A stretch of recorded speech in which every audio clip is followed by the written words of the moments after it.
l'Église. Voyez? Bon, nous voyons donc ce soir, nous commençons par « Écrits à l'ange de l'Église de Thyatire. Voici ce que dit le Fils de Dieu, celui qui a les yeux comme des flammes de feu, et dont les pieds semblables à l'airain ardent. » Bon, quand nous l'avons vu au début, à l'âge d'Éphèse, ou au tout début de l'Apocalypse, nous l'avons vu, les 7 éléments de sa personne glorifiée, ses cheveux. Nous avons vu que Jean l'a vu au jour du Seigneur.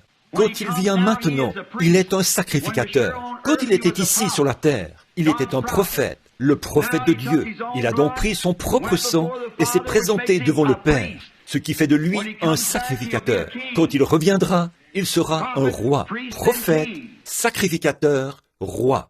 En tant que prophète de Dieu, il était un aigle. En tant que sacrificateur de Dieu, il était un agneau. Quand il reviendra, il sera le lion, le roi de la tribu de Juda, pour régner. Mais au cours de son sacerdoce, après avoir quitté le sanctuaire, nous le voyons donc là, debout. Et Jean dit qu'il avait été ravi en esprit au jour du Seigneur.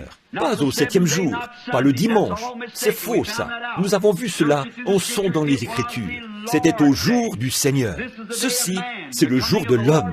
La venue du Seigneur sera son jour. Nous l'avons vu au jour du Seigneur. Et quand il a vu le Seigneur, il avait des cheveux blancs comme la neige. Et nous savons que cela représente un juge. Une autre chose, c'est qu'à ce moment-là, il n'était pas un sacrificateur, puisqu'un sacrificateur se ceint à la taille, ce qui signifie qu'il est de service. Mais lui, il était ceint au niveau de la poitrine, ici en haut, ce qui signifie qu'il était un juge. Amen. Et nous l'avons vu marcher au milieu des 7 chandeliers d'or. Et là, nous avons établi le lien avec l'Ancien des jours, qui avait des cheveux blancs au jugement du trône blanc.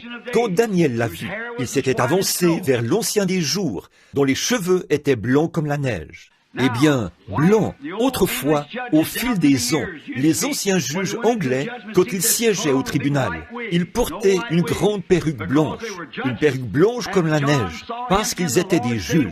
Et Jean l'a vu au jour du Seigneur, dans sa fonction de juge. Amen. Maintenant, nous voyons que ses yeux étaient comme des flammes de feu. Ses yeux, qui étaient à ce moment-là comme des flammes de feu, une fois, ses yeux avaient été obscurcis par des larmes humaines.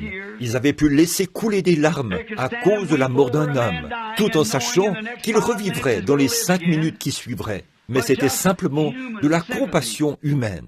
Mais derrière cela, il y avait une telle puissance qu'il pouvait regarder dans la vie d'un homme et lui dire qui il était et tout à son sujet.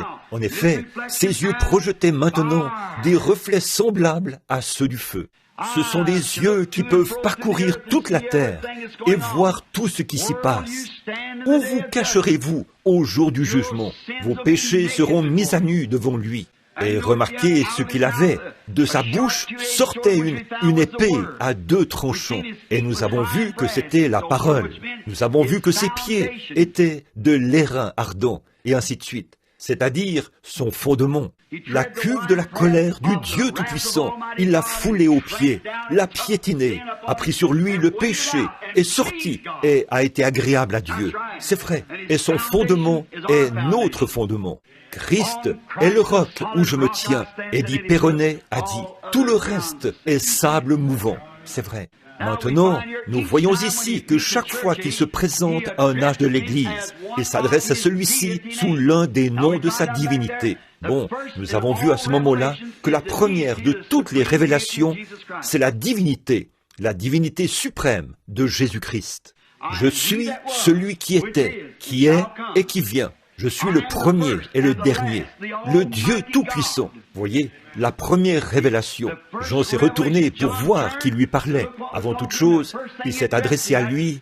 Tout roi, lorsqu'il s'adresse à quelqu'un, il se présente. Toute personne. Je suis un tel qui vous parle. Vous ne me connaissez pas. Je suis William Branham. Je suis Jean un tel, ou qui que ce soit d'autre. Il a dit, je suis le premier et le dernier, celui qui était vivant et qui est mort, et qui est vivant au siècle des siècles. Oh là là, la divinité. Ici, nous le voyons dans les 7 éléments de sa personne, dans son état glorifié. À chaque âge de l'Église, il se présente à eux dans un autre élément de ses divinités, dans un autre élément de ses états glorifiés. Donc, ce soir,